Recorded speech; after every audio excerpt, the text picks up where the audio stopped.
All right. Hello, everyone. Good morning, good afternoon, good evening. We are going to start our webinar. Thank you so much for being with us. Welcome to Systematic Review Success, an introductory workshop for librarians and information professionals hosted by the IFLA Social Sciences Library Section Standing Committee and sponsored by ALA's Library Research Roundtable. A little bit about privacy. This event is going to be recorded, including the chat and the Q&A. All microphones have been muted for this event. So if you have questions, and please have questions, type them into the Q&A box, which is down on your toolbar, your Zoom toolbar. Let's see. We do have a code of conduct for this event. If you feel you've been the target of harassment at all during the event, please contact our chat moderators, me, Ekaterina, or Lee, using the private chat. And finally, well, to start, I'm Abby Moore. I'm the Education Honors and Global Engagement Librarian at UNC Charlotte. I'm also the chair of the Social Sciences section. This is our committee. We are from all over the world, and we are super happy that you are all here with us today. I hope you're all excited. We're going to hear from four panelists. We're going to start with Dr. Muhammad Yousuf Ali from Pakistan. And then we're going to hear from Ryan Harris at UNC Charlotte. We're going to hear from Leonard of Namibia. And finally, we're going to hear from Dr. Andrey Guskov, sorry if I pronounced that incorrectly, from Russia. So without further ado, to be respectful of everyone's time, I am going to stop sharing my screen, and Dr. Muhammad Yousuf Ali is going to start us off.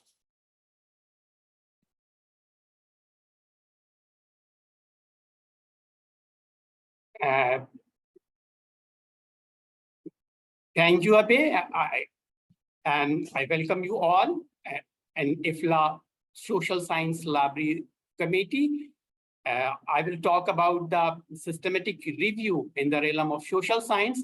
Before going to the presentation slides, I just introduce myself.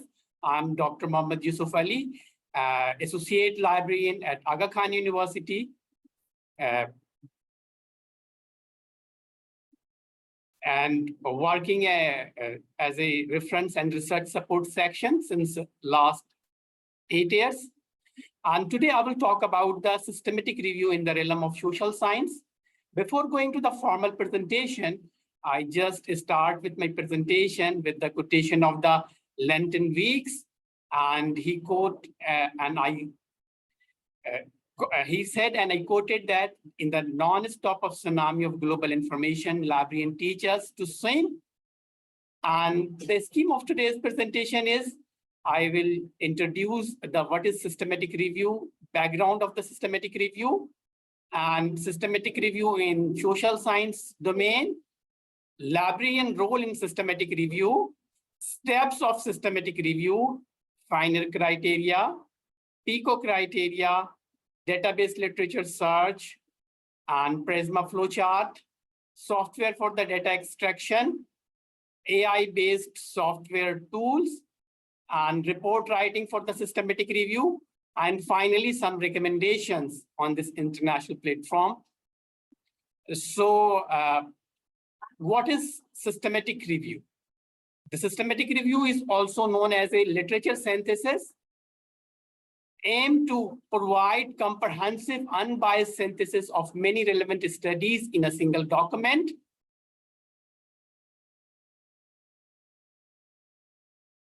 The systematic review is a specific methodology, and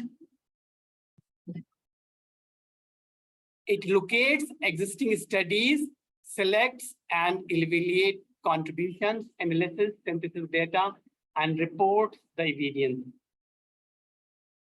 It allows reasonable, clear conclusion to be reached about what is known and unknown. The characteristics of systematic review: it should be concise and it should be unbiased summary and include all the studies, and systematic review should be evidence-based. You have to provide evidence through your literature support. Background: the first systematic review was published in 1753 by the James Sloan, who provided a summary of evidence having title Treatise of Scurvy.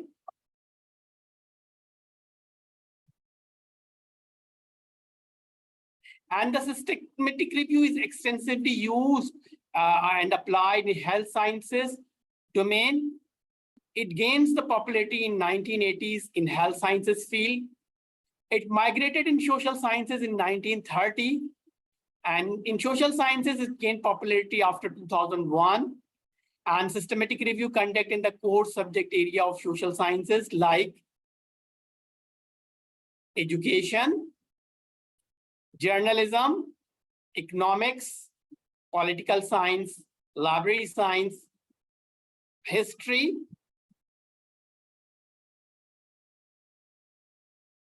law, linguistic, anthropology, psychology, and many others. Here I have just quiz for you for the participants. Systematic review is dash, like it's a methodology, it's analytical techniques, or it's a data analysis. You can write your correct answer on the chat box. So team will help you. The right answer is, and the right option is, systematic review is a methodology. Now I just going to an overview the comprehension of the systematic review published in the area of social sciences and as well as in health sciences.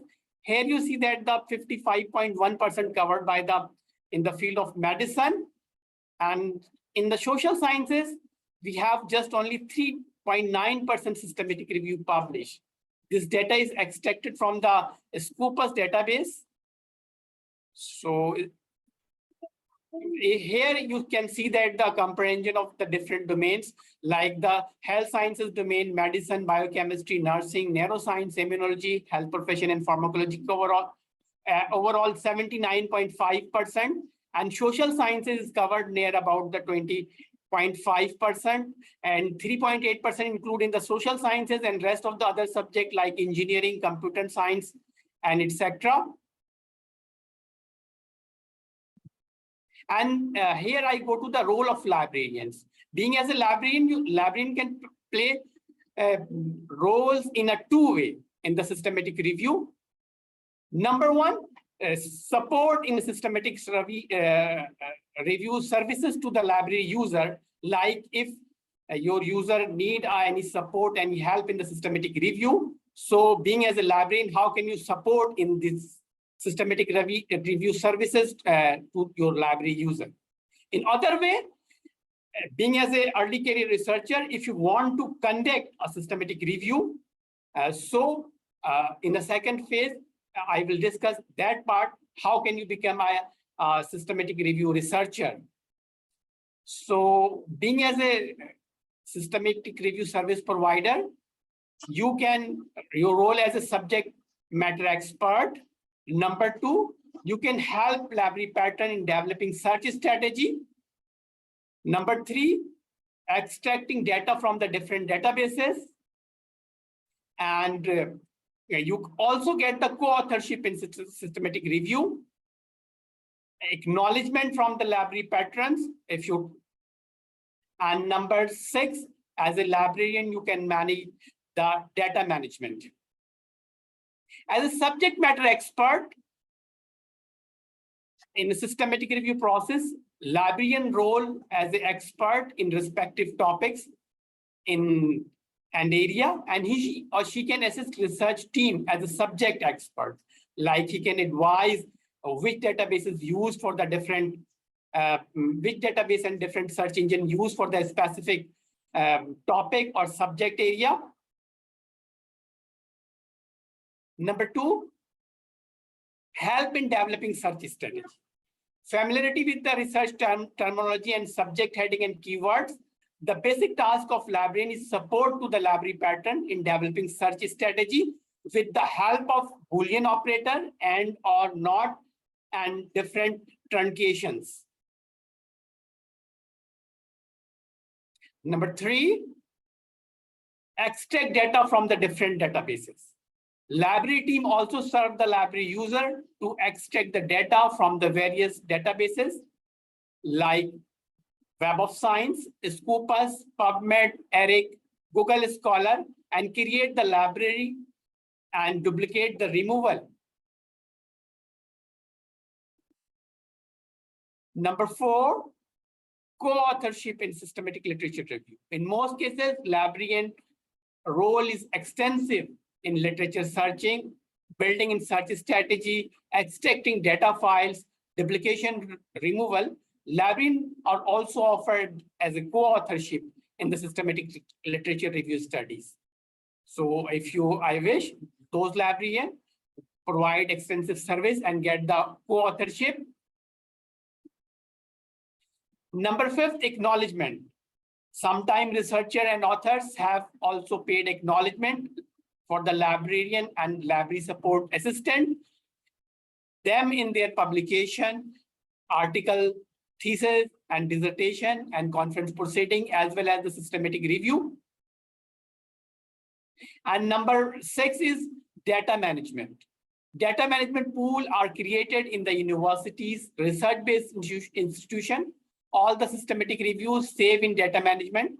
Library are also manage and archive such data to support other researchers and use these search strategy to build future search strategy and avoid the duplication. Now here I conclude how, as a service provider, you give your patron or user services in the systematic review and literature synthesis. Now, in second part, I will discuss if you are interested in systematic review. So here is the different steps of the systematic review.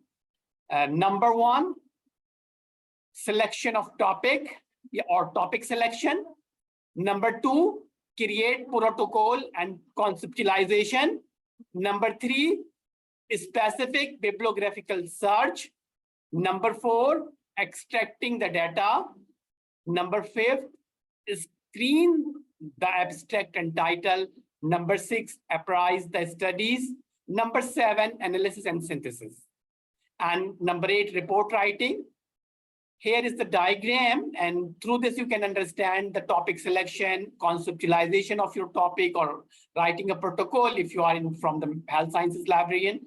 Searching for the studies, screening the studies, apprise studies, abstract the data, synthesis, and interpret the results.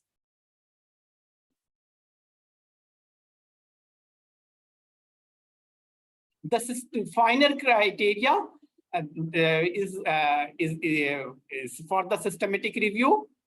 F stand for the feasibility. Is your research question is answerable or doable?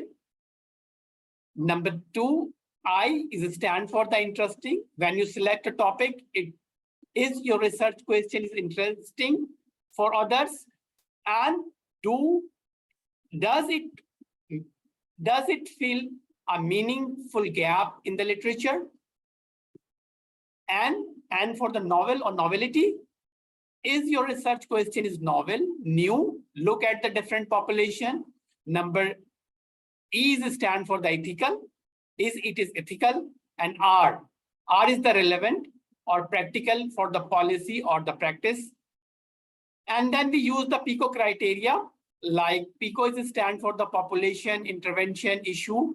Comprehension is the optional, C is stand for the comprehension, and O is outcome of the interest. And in next slide, I will do just an example how to build the PICO criteria. So I have all the PICO words like your population, intervention, comprehension, and outcome is connect with the Boolean operator and with and. It should be written in capital. And here I give you an example like the topic, artificial intelligence impact on the digital literacy of the public and private sector universities of LIS professional. So LIS professional is our population. Artificial intelligence is our intervention. And C's stand for the comprehension. Public and private sector universities over comprehension. And impact is definitely when you use the artificial intelligence. So definitely your digital literacy will be improved. So it will be the outcome. Similarly, with the PICO, these PICO criteria, you can build your own PICO method for upcoming studies. So here is the second quiz. Final criteria is F is stand for finding, facility, or feasibility. So you can write the correct answer on the chat box. So the correct option is the option C. F is stand for in the final criteria is feasibility. So databases which is used for the systematic review. So as a health sciences domain, we use PubMed, Sinahil, Cochrane, Ovid, Embase, Web of Science, PsycInfo, Medline.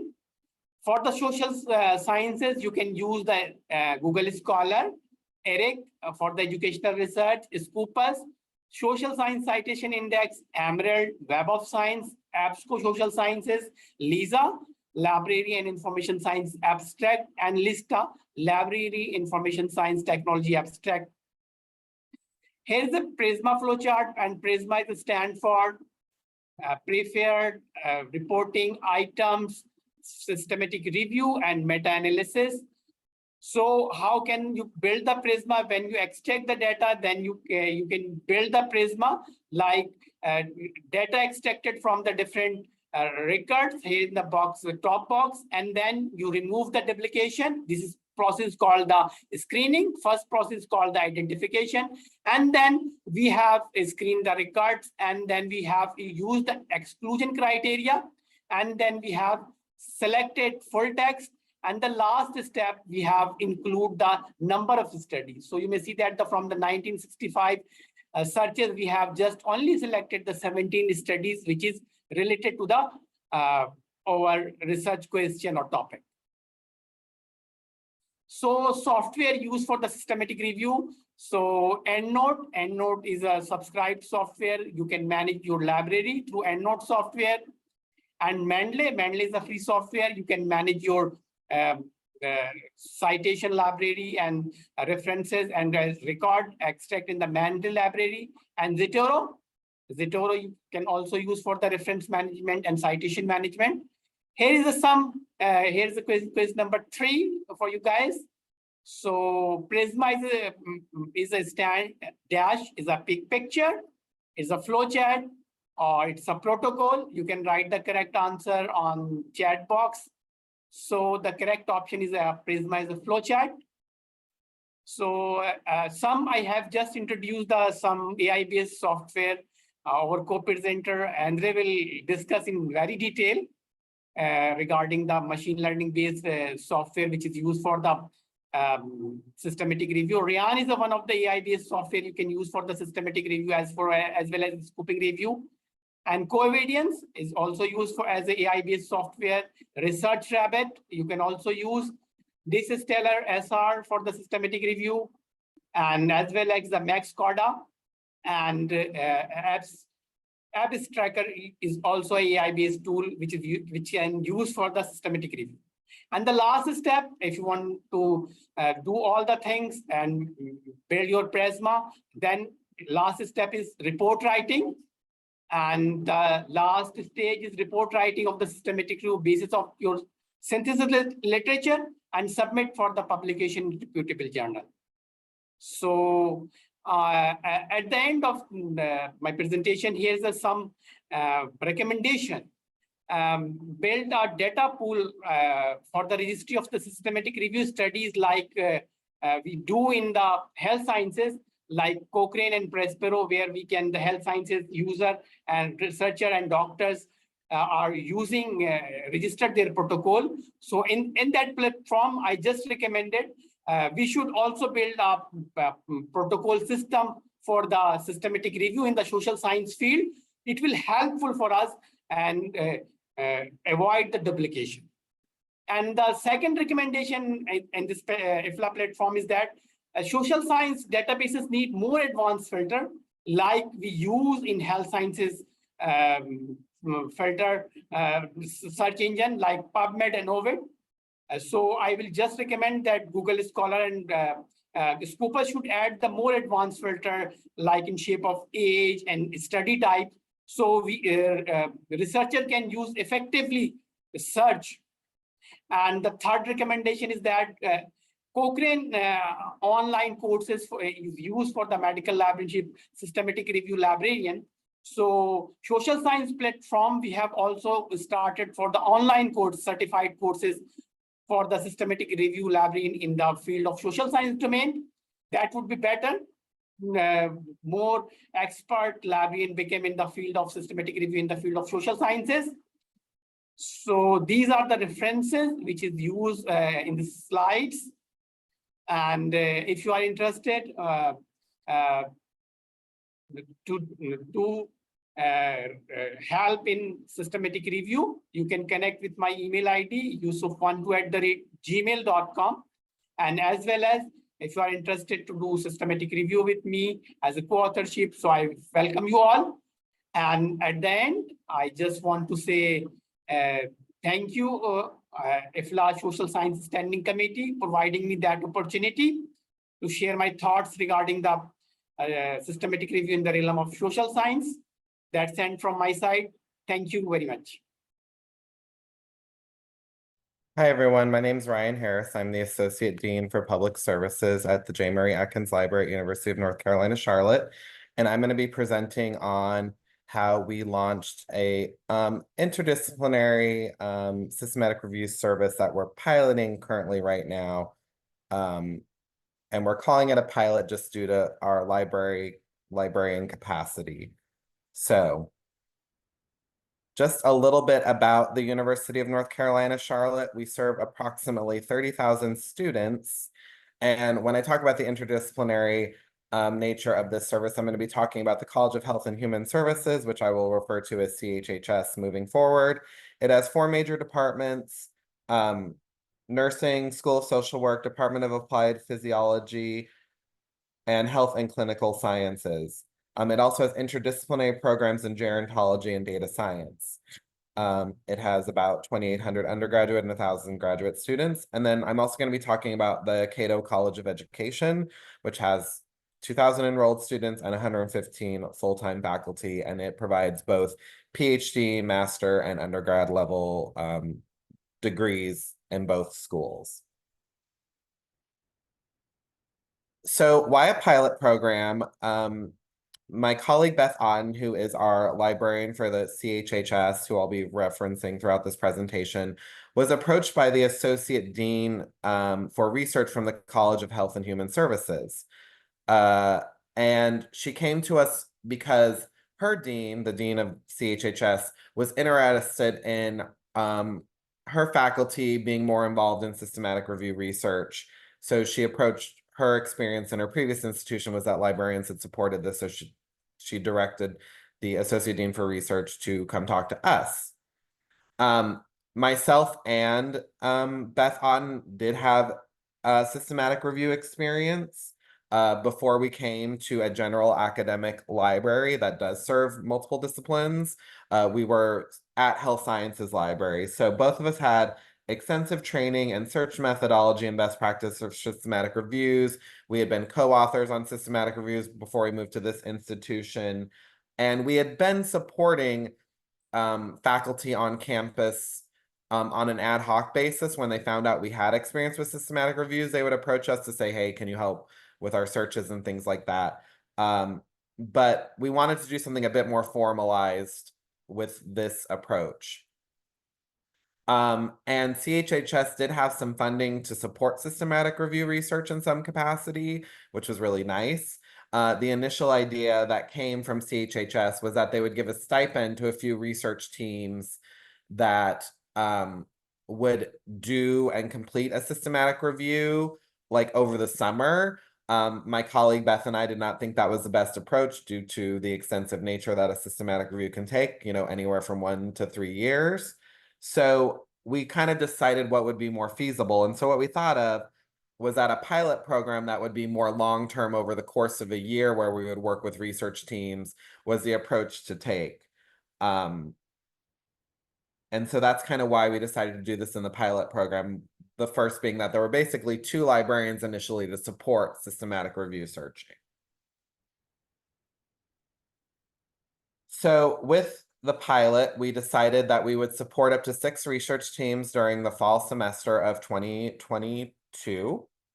The librarian involvement in the pilot project would be, we would work with research teams to refine a topic and talk about potential databases to use for the review. The librarians would, after consulting with the research teams, develop each database search for the different databases on the topic and complete the searches, save them in a citation management system. We'd also keep track of the searches through documentation, the search results, the deduplication, all of that as well. We would provide some information and some support for covidence, which instead of using the money to fund individuals to complete a systematic review, we decided that the funding from CHHS would be used for a limited license for covidence. If you aren't familiar with covidence, it is a systematic review screening software where you can upload your results from like EndNote or Mendeley and then put it in covidence, and it lets you do the screening of the articles. It lets you do the screening at various levels, be it title abstract, full text, things like that. We would write the search methodology for the article and provide appendices for all the search strategies, which should be included in the published review. And we would also offer a workshop to CHHS faculty to discuss systematic review research methodology and best practices. And if you wanted to participate in the pilot program, you were going to have to attend this workshop.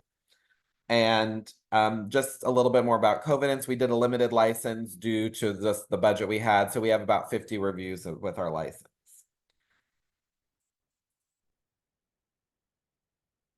So we offered our first systematic review workshop in the fall of 2022. We discussed standards and methodologies of a systematic review, why systematic reviews are important, steps in developing a review, and standard databases that are typically used. We also made sure to include the importance of librarian involvement in systematic reviews. That was part of the workshop. There is a lot of published literature showing the strength of reviews being improved with librarian involvement, and you all can, if you just go to PubMed, honestly, and do systematic reviews and librarians, a lot of those articles will come up. But a lot of evidence shows that the strength of the methodology of a systematic review is improved by librarian involvement. And one thing that is required if you participate in our systematic review pilot is that we are included as authors. That was kind of discussed by the previous presenter.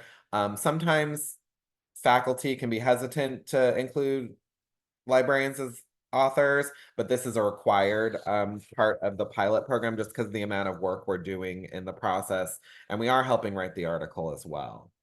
And I would just, if you are going to offer some kind of systematic review service, if you're not already, I would highly recommend that you make it a standard practice to have authorship and just make that a standard part of your service.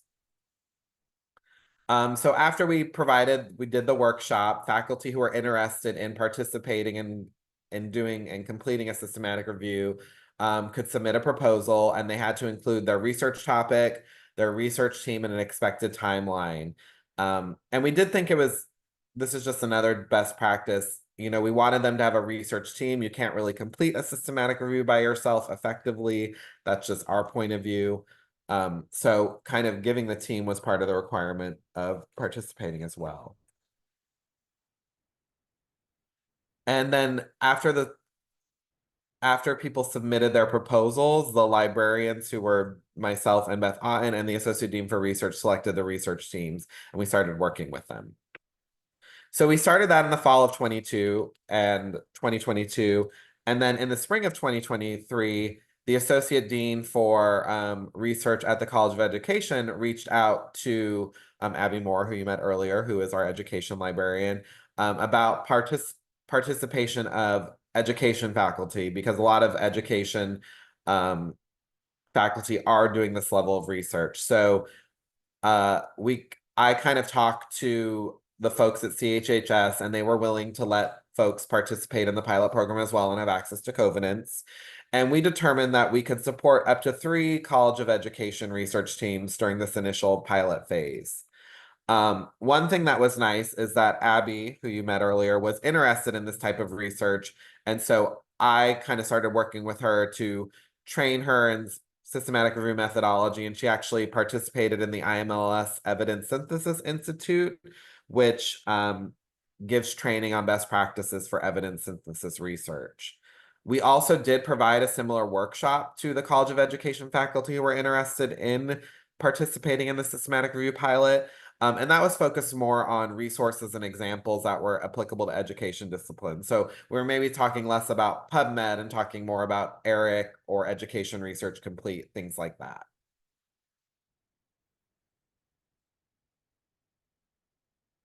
So since we've launched this pilot, we're continuing to call it a pilot because there's only 3 librarians who are supporting this, and to offer a full service, we need a little bit more training for folks. But we have extended the pilot through summer of 2023 and the 2023-2024 academic year. During the first year of the pilot program, we completed 11 searches the librarians did with 11 different research teams. And in this past academic year, we completed 8 searches with research teams. And thankfully, financial support from the College of Health and Human Services for Covenants continues. Faculty were very interested in doing a systematic review if they could have that support in using Covenants. It's a really useful tool in doing your screening, and it does a lot for you. So more of our results, like I said, we've completed 11 searches for College of Health and Human Services and 8. And all of these are in various phases of the review process. Some people are still screening articles. Some people are in the process of writing their article.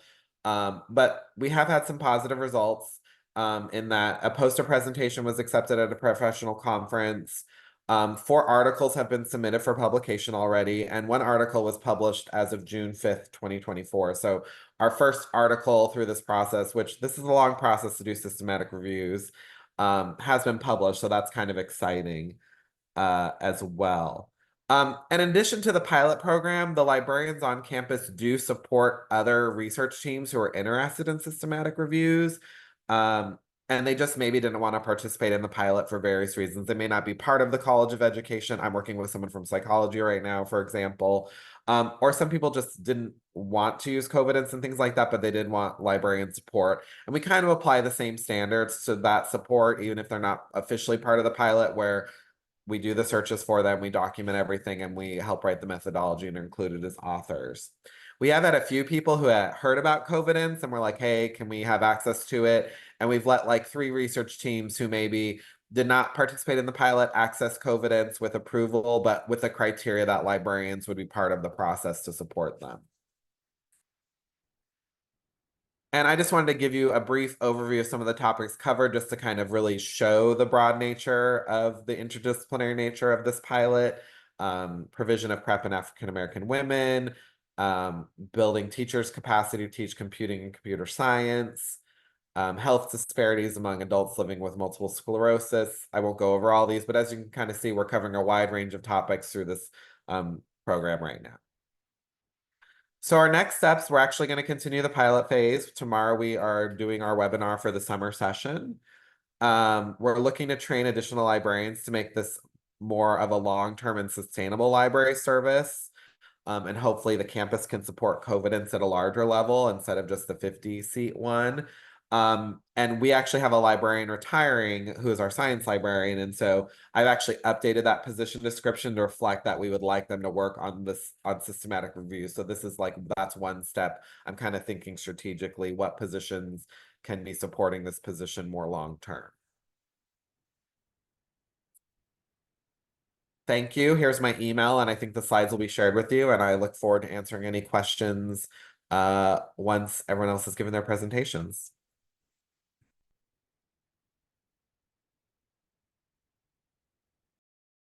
Thank you.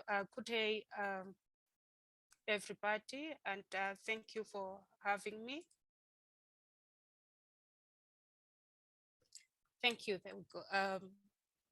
Thank you for having me. My name is Leonard. I'm a senior librarian research and scholarly communications. We'll present the experiences of conducting systematic review from a limited resourced country like Namibia. All right, so that is our outline. Actually, looking at why should one do a systematic review or which option to follow, then we will look at the systematic review processes and go deep into the protocols. Then we will look at the aspect of inclusion and exclusion criteria, as well as searching for literature, and we proceed with the rest of the scope.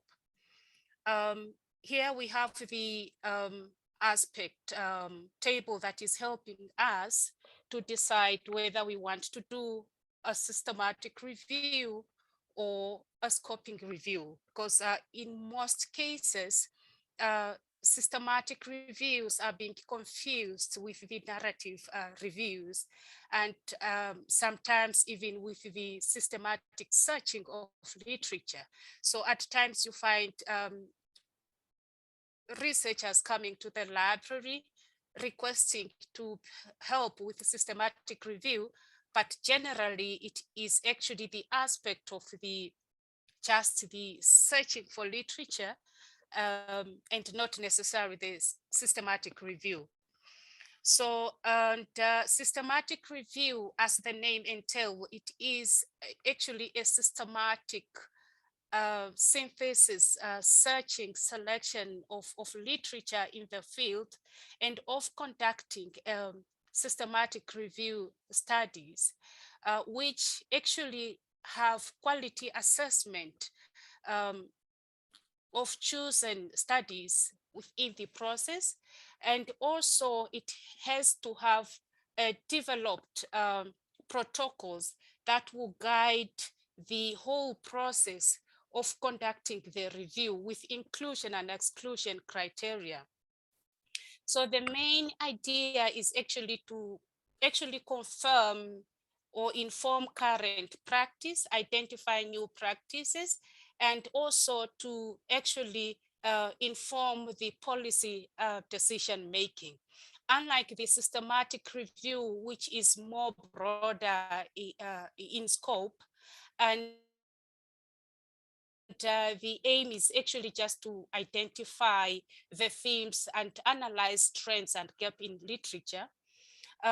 While the protocol does not really mainly have the concise, how would I put it? It does not require the meta-analysis of the literature. The main idea is to focus on a specific not to focus on a specific intervention, but to have a broader understanding of the discipline and the topic. So also it can be set within the policy and practice, but it allows for all types of studies, including quantitative, qualitative, and also qualitative studies or controlled randomized studies and non-randomized design. So the narrative review, on the other hand, it is an informal type of method of identifying and selecting literature and analyzing literature on a specific subject, and usually broader in perspectives, and there is no formal processes of conducting the narrative review, no inclusion or exclusion criteria, and it is based on a general topic. So these are the few steps that is actually involved in the systematic review. It is compulsory that every systematic should have a formalized or a focused question for which the review will based, but also a developed protocol is required, which is kind of a proposal, if I can put it that way. So one needs to perform a detailed, broad literature review, consulting maybe several databases, and the process of screening and data studies also need to be specified. The question is, why having a systematic review, a protocol? The idea of having a protocol is actually to improve the transparency of and reliability of the conclusions made from the systematic review, and also to reduce bias both in the methodology and the conclusion and results that are actually emanating from the systematic review. So the protocol is a kind of a roadmap that a researcher needs to follow. There are different guidelines actually that we need to follow as to how to conduct systematic review, or how to also develop the protocol. For example, we have the PRISMA checklist and the narrow systematic review checklist, which can actually explain step by step how to develop a protocol and which component should be included in the protocol besides the inclusion and exclusion criteria. But generally, the protocol should entail all the aspects that will inform the final product of the review, and more importantly, the aspect of the methodology of the whole systematic review and analysis of the data is based on the protocols. So, but before you decide to write a protocol, it is important that we also have checked whether there is already an existing protocol, so that we avoid duplications. So there are different sites like Prospero, and that you can also check how to, or if there is an existing protocol that was done, or review that was done on the topic you intend to research on. But also you, in social sciences, we can use different sources like Figshare, Open Science Framework, and other research databases, just to check if you can go ahead with the systematic developing the protocol, or maybe the study you are entailing has already been done. So looking at the protocol, besides having the background information of the topic, it needs to have a refined, focused research questions, and have defined the eligibility criteria, which is the inclusion and exclusion criteria, and the defined secondary outcome of interest, which is part of the aims and objectives of the protocol. So then you have the aspect of finding information sources, and which is looking at how, describing how you are going to search for information, which are the defined search strategy, and the steps of selecting the studies for the search results. The data collection aspect of the protocol describes the method of extracting data, and also defines the variable for which data is sought for. So you have to define the inclusion and exclusion criteria, and the aspect of finding information and collecting data is actually based on the protocols, on the inclusion and exclusion criteria that you have developed. So because that is the guiding principles of conducting a systematic review. assessing the quality of the studies in the systematic review, which is actually looking at evaluating the quality of studies so that you can reduce a risk of bias of included studies, and then be able to really synthesize the evidence from that. So that is basically the different stages that we need to look at when developing a protocol, and also describe how the information about the quality of evidence used and how results will be interpreted. And that is the reporting aspect of the protocol. So now looking at the defining of a research questions, systematic reviews, there are different frameworks actually that are used to really guide the formulations of the defining of the research questions. There is PICO, which is PIOCO. There is PCC, which is the population concept and context. Then we have the SPIDER, SPICE, and topics. So this kind of framework used for the different purposes, but the most common framework used in most systematic review is the PICO, which is the population, intervention, comparison, and outcome. So however, some researchers extend the PICO maybe to include the aspect of time frame, while others may extend it to include the study design or the type of studies included in the review. That's why you find that sometimes you have the PICO, PICOs, and PICOD.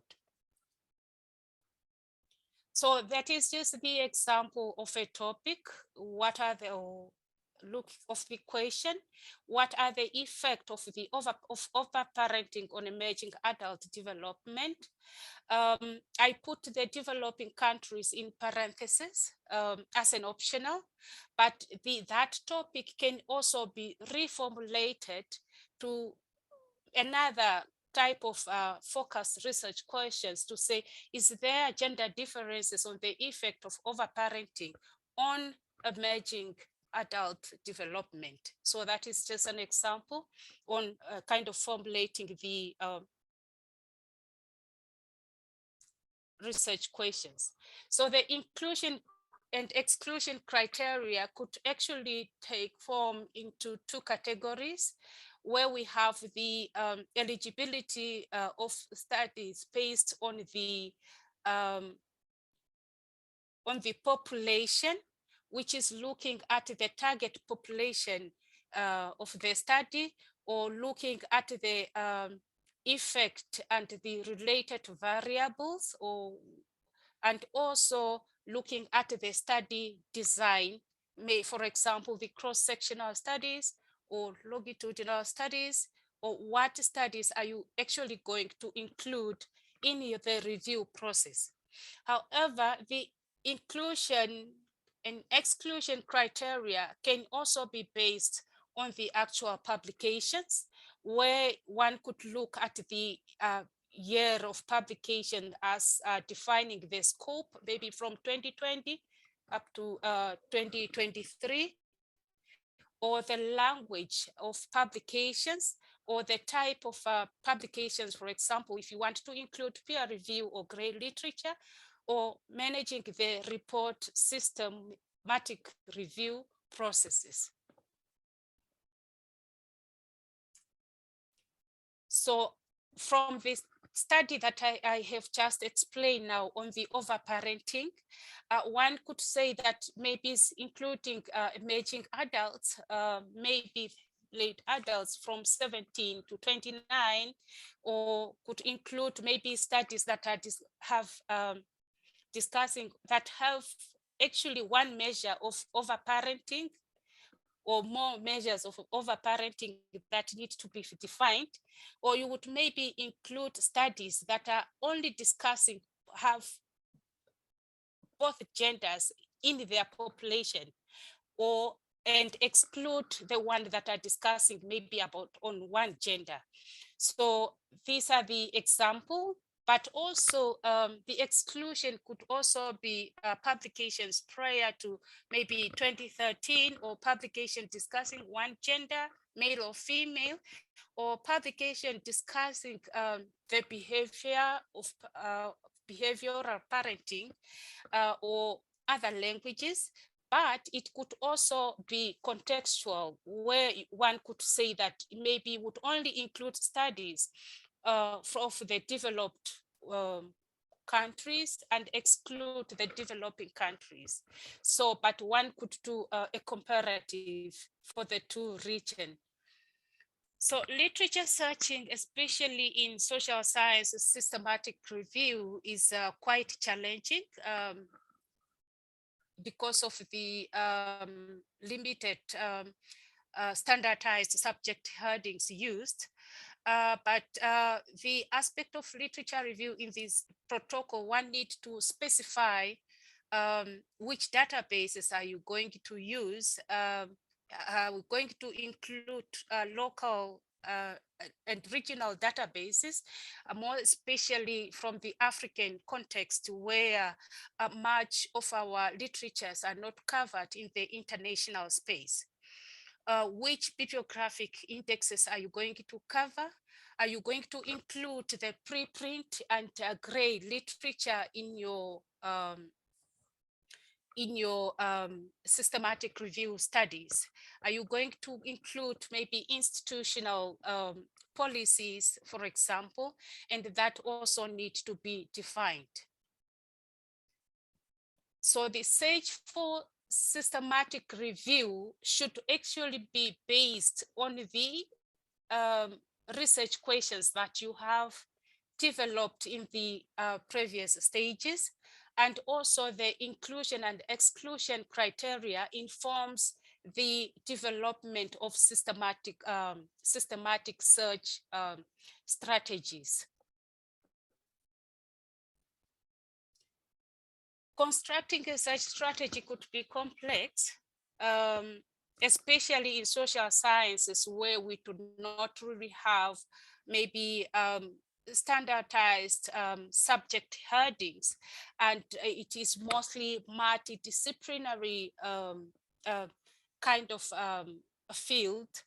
At times, translating the research questions to a search strategy can also be challenging, but especially in terms of identifying subject terms. In most cases, sometimes we do a quick search from maybe a databases with the idea to browse through and be able to see which keywords and subject concepts are used in that literature. Unlike the in medical, where they have mesh, where they can be able to check up the subject, formalized subject terms that are being used. So that actually poses challenges in systematic literature searching for social sciences. So the use of Boolean and proximity operators, actually, that is the most important aspect of combining different search concepts. So I would not really be able to go in details for that, but that requires a practical searching session. So there are some guidelines on constructing a literature searching. We have the press guideline, which has some sort of checklist of evaluating the literature searching methodologies. And we also have the YALE mesh analyzer, where you can actually use the PubMed ID, maybe up to 20. You can put the PubMed ID of publications, and then the YALE mesh analyzer will be able to pull out the subject headings and terms used in those literature and aggregate them for you. So another approach is to use the press forum for such a strategy review, which maybe most of us researchers and librarians can maybe join. The press forum allows you to actually construct a search strategy. Then you can submit that search strategy for review by other experts in the field, which is actually important for improving the accuracy. So the screening of literature is another stage. I will finish just now. So you have the two stages of abstract screening and then the full text screening. Like I mentioned, these have to be informed by the inclusion and exclusion criteria, usually done by more than 2 or more independent reviewers to improve the accuracies. So managing literature, actually there are different artificial intelligence tools that we can use, but at times there are costs involved, which become a challenge for the developing world. Although Covidence actually allows for free review of up to 500 documents, but in most cases we use the reference management software because they have the functionality of import and export, as well as deduplicating the publications. So the sorting of the review here, I would like to emphasize on one possible important thing, that when you are sorting publications, include studies for review, it is important that besides the population, the country of origin is very important to allow or the researcher determine whether to generalize the findings of the review or to really just make a conclusion based on the specific context. Because in most cases, generalized conclusions are made where much of publications from the developing world has not really been part of the review process, of the systematic review processes. So again, these are the information that you need to take note of when recording the data from the different publications. So here I will not go in details as much, but these are the guidelines that guide us in reporting for systematic reviews. And of course, one can use any designs of reporting.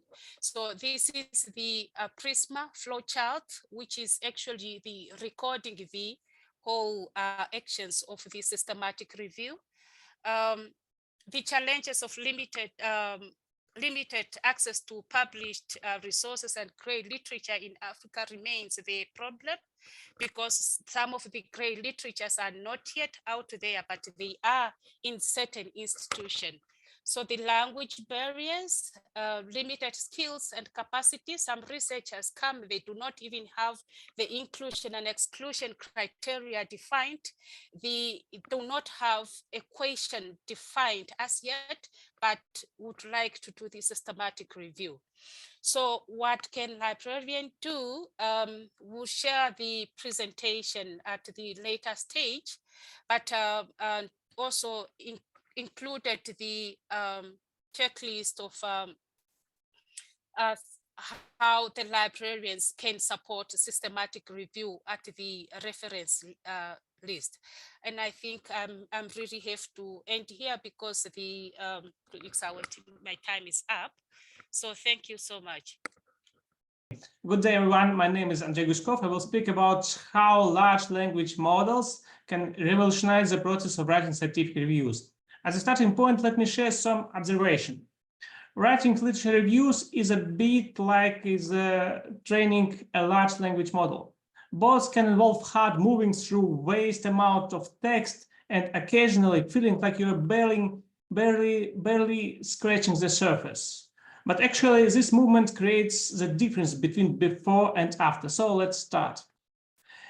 In our exploration today, we'll see how utilizing large language models, sometimes I will say LLM, can offer a substantial advantage. A study of Boston Consulting Group examined the impact of AI on complex, knowledge-intensive tasks. The results were compelling. Consultants using AI completed tasks more efficiently and with high quality, but still in some tasks, AI excels, and in another tasks, it has substantial limitations. What about research tasks? In a recent survey published by Nature in previous year, 30% of researchers reported using LLMs in their work. They cited benefits such as gaining additional ideas, finding it easier to work with a finished draft of a paper, and improving academic writing. While ethical debates about LLMs persist, today we focus on their practical use. It's just a rational choice. When a tool enhances and accelerates our work, we naturally adopt it. After all, citing one of the respondents, the goal of a researcher is to do science, not write papers. There is a number of academic AI tools. One most noteworthy example is Perplexity AI. It is an AI chatbot-powered research and conversational search engine that answers queries using natural language predictive text. The slide shows a screenshot of a query on using LLM for systematic reviews. This tool not only provides a comprehensive answer, but also includes relevant references to the supporting papers. Some of my colleagues use it instead of Google search. Another interesting tool is ChatDoc. This platform allows you to engage in a chat with any paper, asking questions to this paper and receiving answers directly. Each response is backed by references to the specific text fragments within the source document. This feature ensures that you can easily verify the output of LLM and accuracy of the information provided. With so many AI tools available, it can be challenging to keep up. I highly recommend the YouTube channel of Andy Stapleton. He covers a wide range of academic AI tools, providing insights and reviews, and some of his videos have inspired me my own ideas on how to conduct scientific reviews. Preparing a review demands significant expertise and competences in information retrieval. It is also a time-consuming process. Can AI tools simplify the work for experts, speed up the process, and improve quality? The evidence suggests that they really can. By leveraging AI, experts can streamline their efforts, allowing them to focus more on critical analysis and synthesis of information, rather than mechanical aspects of literature review or systematic review.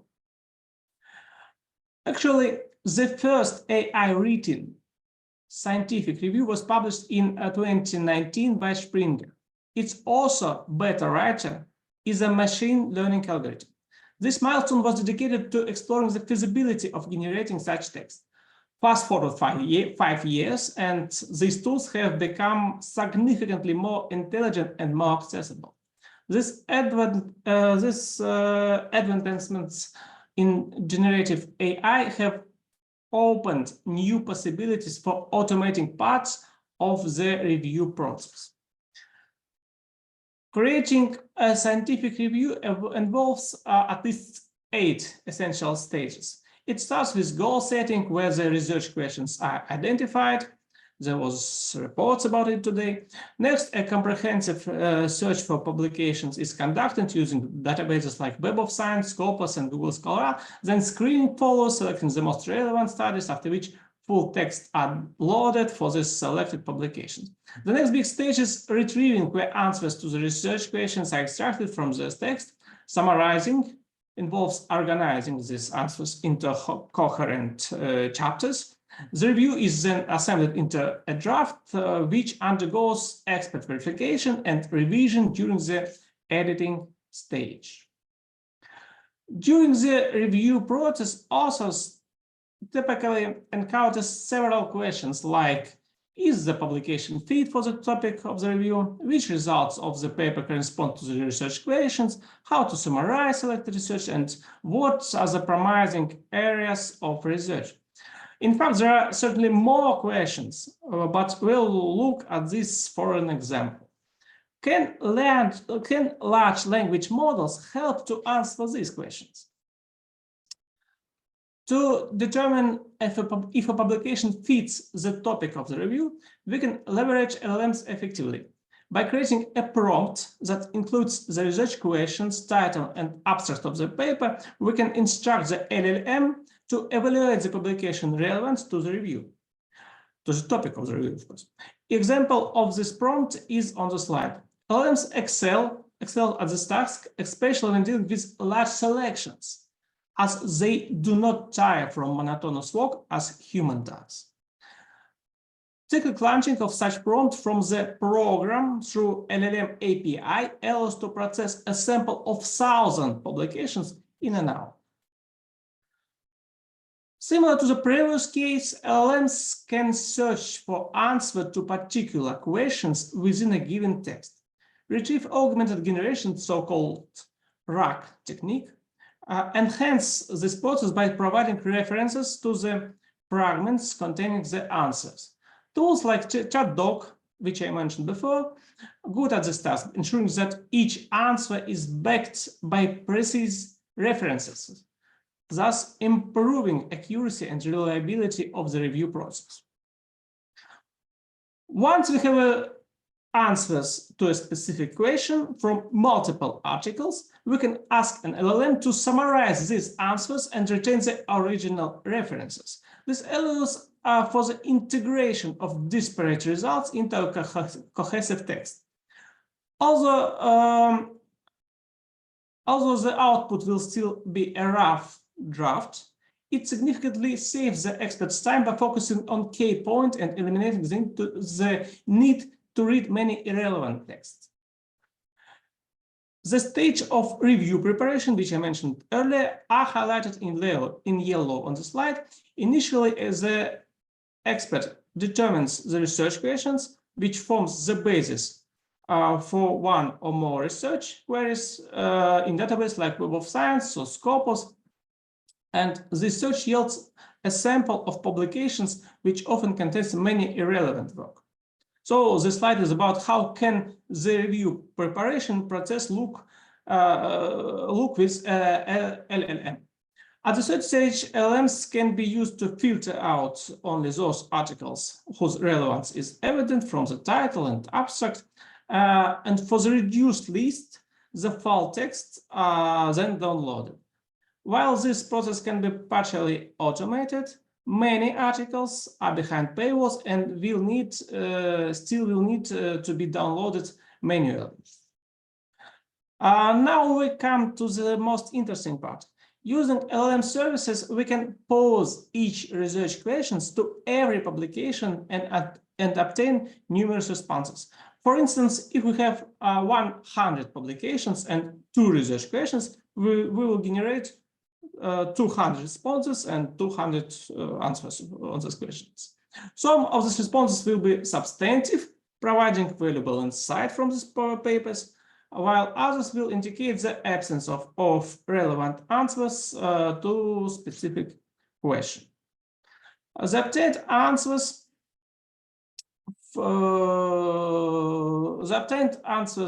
form the foundation for the review.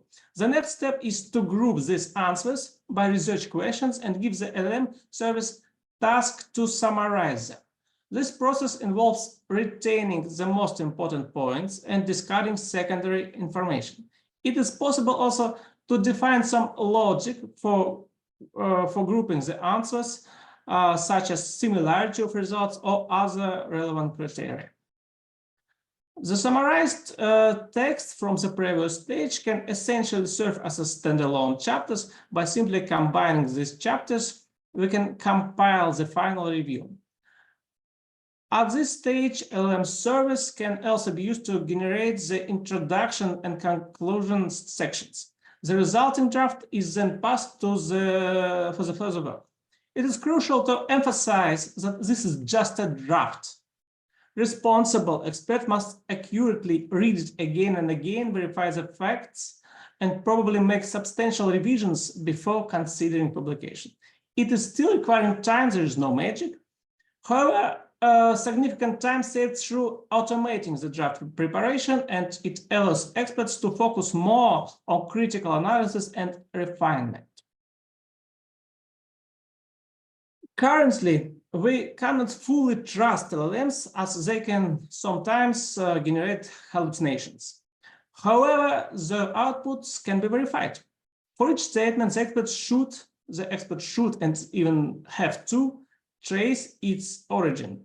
It is possible to backtrack from individual sentence in the draft to the original answer from which it was derived, and even further to the specific fragment of the original text. Moreover, this verification process can be automated and conducted using LLMs as well. This ensures that every claim can be traced back to its source, adding a layer of reliability and integrity to the review process. The described text verification process closely resembles the task of fact-checking. Interestingly, despite the occasional hallucinations, large language models can assist in this area as well. If I have a few minutes, I think I do, I would like to demonstrate a promising directions in which LLMs can be utilized for effective fact-checking. I want to briefly highlight two significant papers in this area. The first from American universities and Meta Corporation proposed a fundamental approach to fact-checking using LLMs. The second, published in March this year, with most authors from Google DeepMind, advances this approach by integrating search engines. Sorry. The first idea is divide and check. Demonstrates its implementation using biographies of famous people. These texts are rich with facts, some of which might be false. The proposal is break this text into atomic facts, each of which can be separately verified for accuracy. This division process can also be performed by language model. Example on the slide shows that one language model's output contains about 2/3 true facts, while another contains only 10% true facts. By isolating and verifying each fact, we can ensure greater accuracy and reliability in the information presented. The second idea involves combining language models with search engines for fact-checking. In this example, the response to the prompt, "What is Eiffel Tower?" is examined. The response is divided into individual facts, as in the previous slide. For each one, relevance is checked, and irrelevant facts, like the Nile River is in Egypt, are discarded. For the remaining facts, search queries are generated to verify the accuracy, generated using LLMs.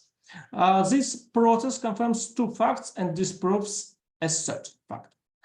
There are many interesting details in this technology that I don't have time to cover now, but I encourage you to read these articles for more information. Finally, I want to emphasize that LLMs are already capable to performing fact-checking not only at the level of humans, but sometimes exceeding their quality. In this research by Google DeepMind, discrepancies in the assessment of the truthfulness of the same facts between LLMs and humans amounted to 28%. It is a left chart. A recheck revealed, it's a chart in the middle, that in 3 of 4 cases, the human was wrong. Moreover, the cost of human work was 20 times higher. Thus, LLM agents do fact-checking, sometimes better and cheaper than people. Sometimes it's important word here. In addition to the conclusion on this slide, I'd like to add that we are currently in the process of testing these technologies. We can already say that this approach to preparing reviews appears to be functional and viable.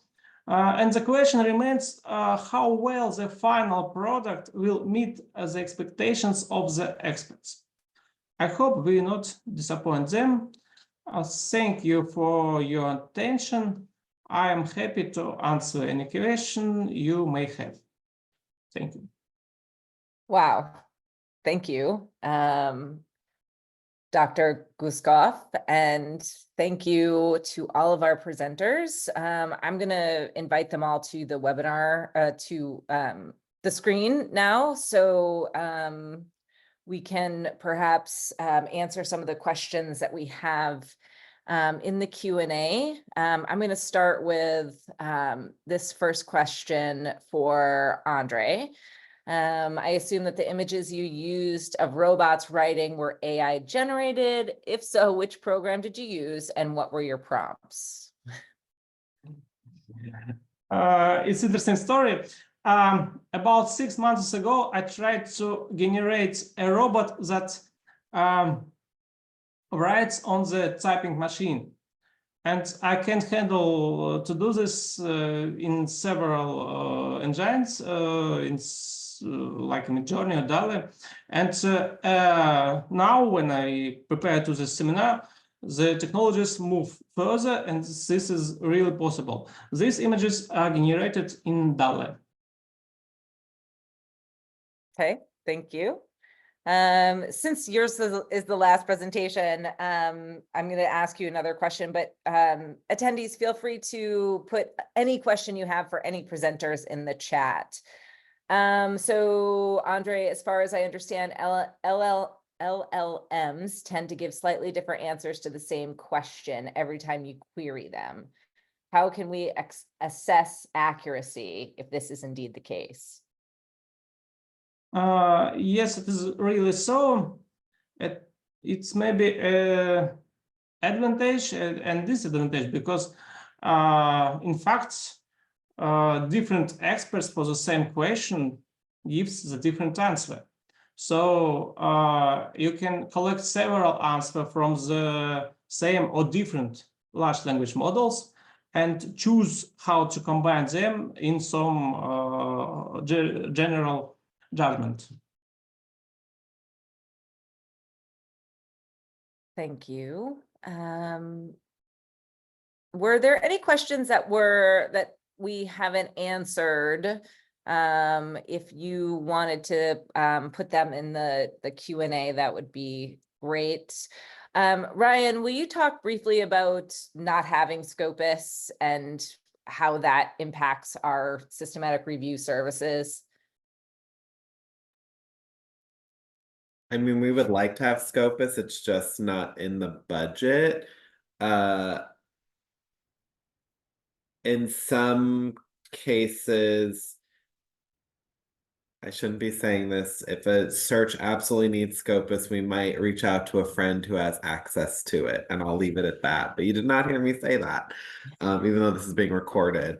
But particularly because we're working a lot with these interdisciplinary topics, those don't necessarily need Scopus. It's the health sciences ones that I would like them more as well.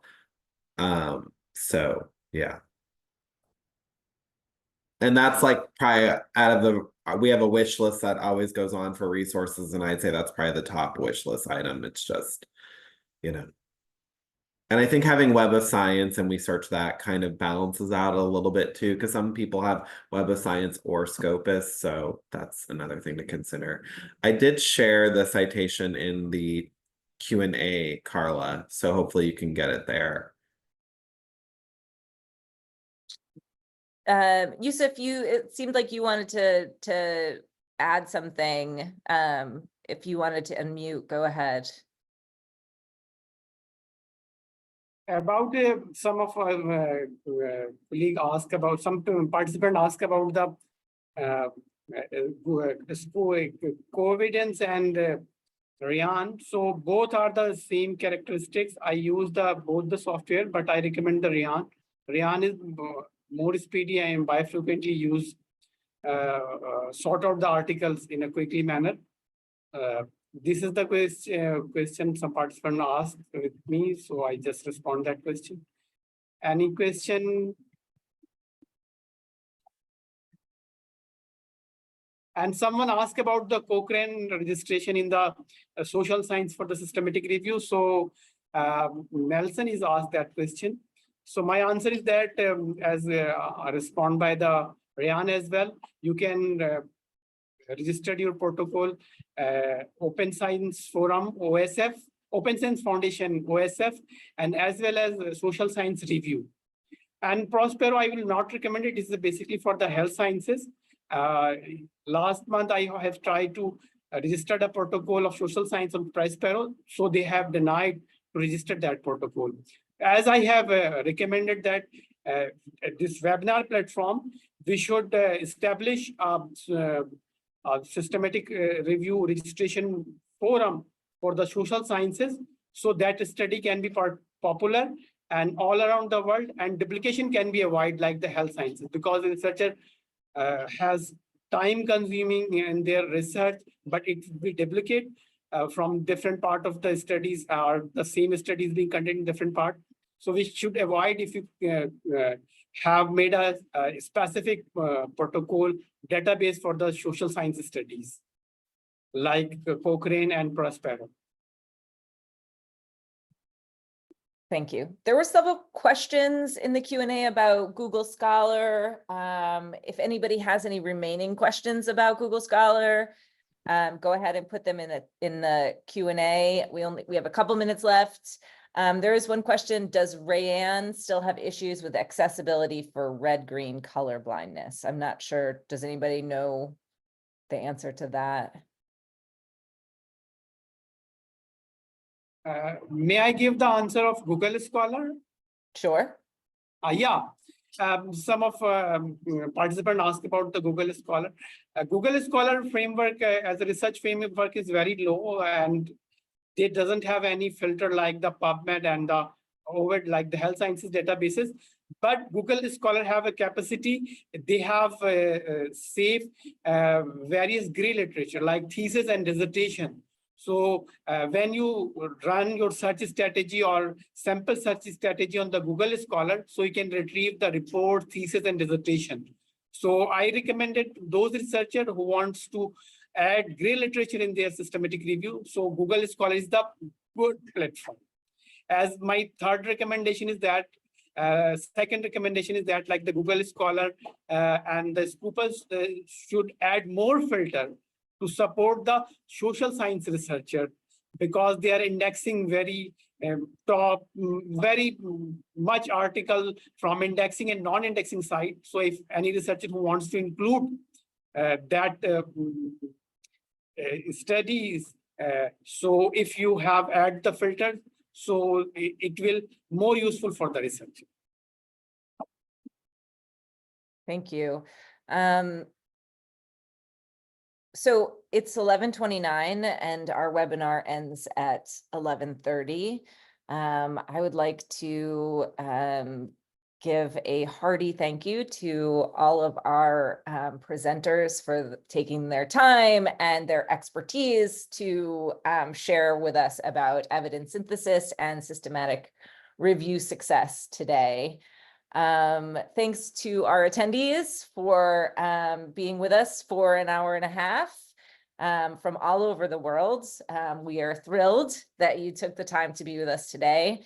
Thanks to Social Sciences section for all the work that you put in to make this a success. Feel free to reach out to the panelists if you have any other questions. And stay tuned for perhaps another webinar from the Social Sciences section. So happy day. Enjoy the rest of your week. Enjoy your summers or winters. Take care.